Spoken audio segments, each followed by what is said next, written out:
अस्सलाम वालेकुम and good evening to everyone. आज हम CCU 3.1 का जो चैप्टर 9 है, introduce to the welding procedure, इसके जो एक्सरसाइज लास्ट पेज में स्टडी करेंगे। जो भी चैप्टर 9 में पढ़ा है इसके मतलब एक्सरसाइज करेंगे और देखेंगे कि हमने इस चैप्टर को कितना गौर से देखा है और समझा है।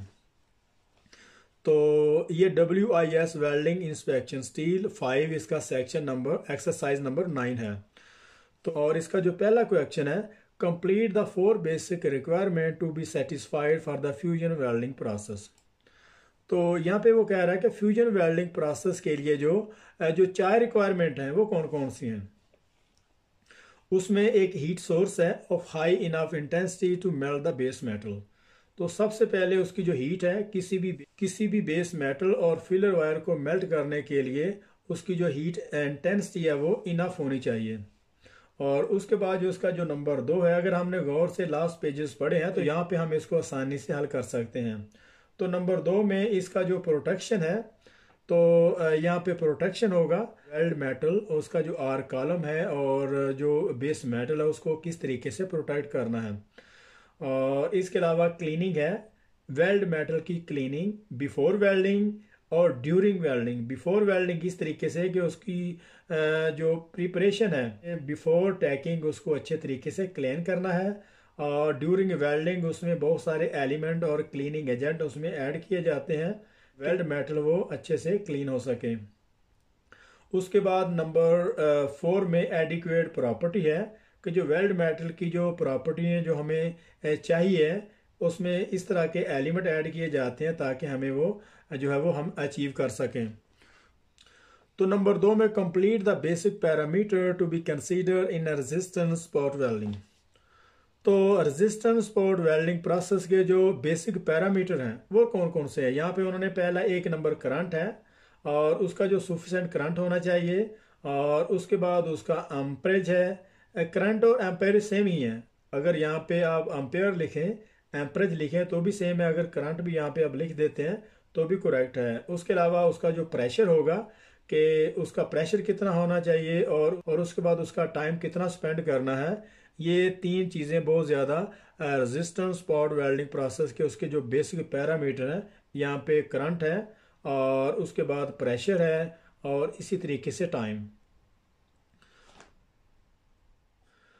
तो नंबर 3 में list 4 other element to be considered when using the electroslag process. तो ये कह रहा है कि जब हम इलेक्ट्रोस्लैग वेल्डिंग प्रोसेस इस्तेमाल करते हैं तो उसमें 4 एलिमेंट कौन से हैं जिनको देखने की ज़रूरत होती है।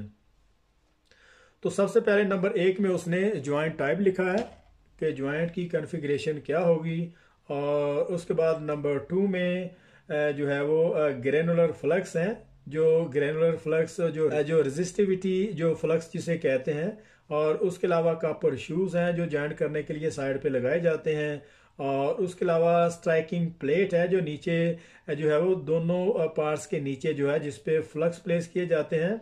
और इसी तरीके से नॉर्मलाइजिंग हीट ट्रीटमेंट प्रोसेस है, नॉर्मलाइजिंग हीट ट्रीटमेंट प्रोसेस है क्योंकि इस वेल्डिंग प्रोसेस की जो डेंसिटी है बहुत ज़्यादा हाई होती है, 50 to 60 किलो जॉल पर मिलीमीटर इलेक्ट्रोस्लैग वेल्डिंग प्रोसेस की जो है वो हीट एनर्जी होती है। तो इस वजह से जो मेटल है वो बहुत ज़्यादा हार्ड हो जाते हैं, वो ब्रिटल और लार्ज उसके ग्रेन हो जाते हैं। तो उसको जो है वो उसकी टफनेस को बरकरार रखने के लिए वो नॉर्मलाइजिंग हीट ट्रीटमेंट प्रोसेस करते हैं। तो यहाँ पे जो है वो ग्रेनुलर फ्लक्स होगा और इसी तरीके से कॉपर शूज होगा और स्ट्राइकिंग प्लेट है और नॉर्मलाइजिंग हीट ट्रीटमेंट प्रोसेस। तो नंबर 3 में आप जो है इसको चेक कर लें। तो नंबर 4 में describe the main different between soldering brazing and the ब्रेज welding process. तो यहाँ पे जो है वो सोल्डरिंग ब्रेजिंग ब्रेज वेल्डिंग और इनके दरमियान जो डिफरेंट है वो कह रहा है कि यहाँ पे मेंशन करें कि इनके दरमियान क्या क्या डिफरेंट है। तो सबसे पहले हम बात करते हैं ब्रेजिंग की।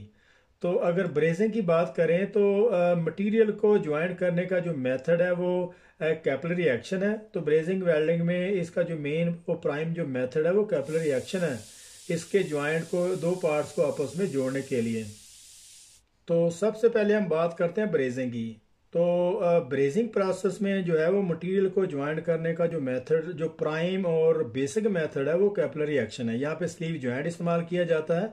और फिलर मैटर का जो सोलिडिफिकेशन टेम्परेचर है वो ग्रेटर देन 500 सेंटीग्रेड होगा।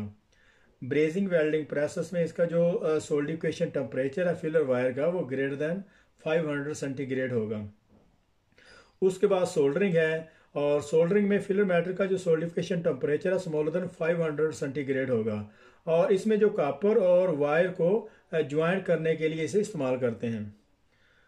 सोल्डरिंग वेल्डिंग प्रोसेस में जो फिलर मेटल का जो सोलिडिफिकेशन टेम्परेचर है वो स्मॉलर देन 500 सेंटीग्रेड होगा, और इसको जो है कॉपर और वायर को ज्वाइन करने के लिए इस्तेमाल किया जाता है। और इसी तरीके से ब्रेज वेल्डिंग में इसमें सेम दूसरी फिलर लाए जो मटेरियल की तरह इसी प्रोसेस को यूज़ करते हैं, और इसमें बट और वेल्ड को वेल्ड किया जाता है। इसमें फिलेट वेल्ड और बट वेल्ड को जो है वो ज्वाइंट किया जाता है।